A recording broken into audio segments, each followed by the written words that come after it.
सूत जी महाराज कहते हैं, सारे बाबा के घर की कुटिया के बाहर आ गए। ध्यान से सुनना, कह दो राधे राधे। सारे भूत भी प्रेत भी सब आकर कुटिया के बाहर। बाबा ने देखा, भैया ये भीड़ काय की हो रही है? भीड़ बाबा हाथ जोड़ते आए, बोले महाराज आप सब यहाँ क्यों आए? मैं तो आपको बुलाया नहीं। बोले आपने हमारा बंधन किया ना, मंगलाचरण किया। बोले हाँ वो मंगलाचरण तो किया है, लेकिन अब आप यहाँ आकर चाहते क्या हो? बोले मांगो। क्या मांगना चाहते हो? कुछ तो मांग लो, हम देना चाहते हैं। खुश हो गए, अब प्रसन्न हो गए। बोले देखो भैया बात ऐसी है, तुलसीदास जी हाथ जोड़कर कहते हैं, भैया मैंने मंगलाचरण जरूर तुम्हारा किया है, लेकिन मेरा मन तो सिर्फ कन्हैया के हमारे राम जी में लगा हुआ।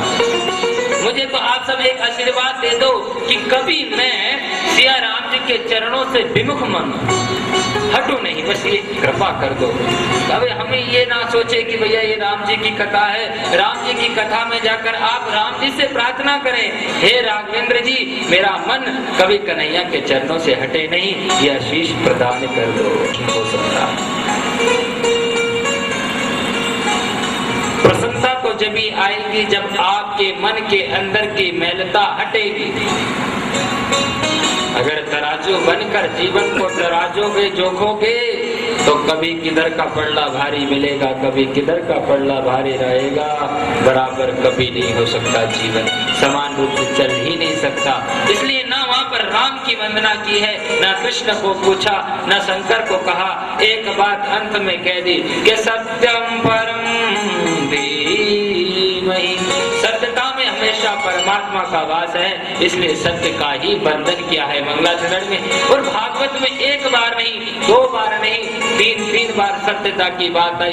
कल पहले श्लोक में भी सत्यम चित्त और आनंद की बात थी, ये दूसरे मंगलाचरण में भी सत्यम परम धीमहि। और 10वें स्कंद में जब भगवान श्री कृष्ण का मंगलाचरण करते हैं तब देवता लोग कहते हैं सत्यम तम सत्य परम सत्यम सत्य से योनि निहताम च सत्य, तब भी सत्य की ही वंदना की जाती है।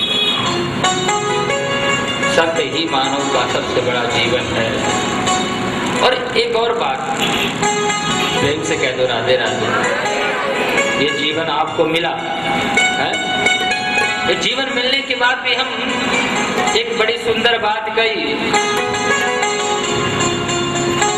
ये मानव शरीर हमें बड़े भाग्य से मिलता है, बड़े पुण्य करने के बाद प्राप्त हो जाता है।